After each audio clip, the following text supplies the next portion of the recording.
Kita kembali ke Pulau Jawa, Saudara, seorang oknum anggota Polres Purworejo dipecat setelah terbukti selingkuh. Upacara pemecatan dipimpin langsung oleh Kapolres Purworejo.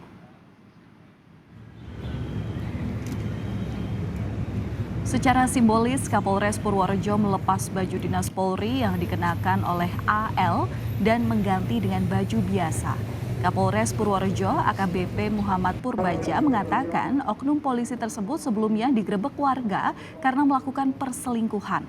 Kapolres menambahkan upacara PTDH atau pemberhentian tidak dengan hormat ini merupakan bentuk tegas dan komitmen Polri terhadap anggota yang melakukan pelanggaran berat dan mencoreng kewibawaan institusi.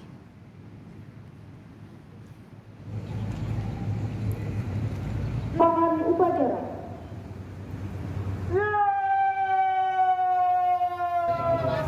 Jadi hari ini kami melaksanakan pemberhentian tidak dengan hormat saudara Adi Supri karena melakukan tindakan yang mencoreng institusi Polri. Dan ini merupakan suatu bentuk tegas komitmen pimpinan Polri dalam hal ini Polda Jawa Tengah untuk menindak seluruh anggota yang melakukan pelanggaran, apalagi merupakan pelanggaran berat.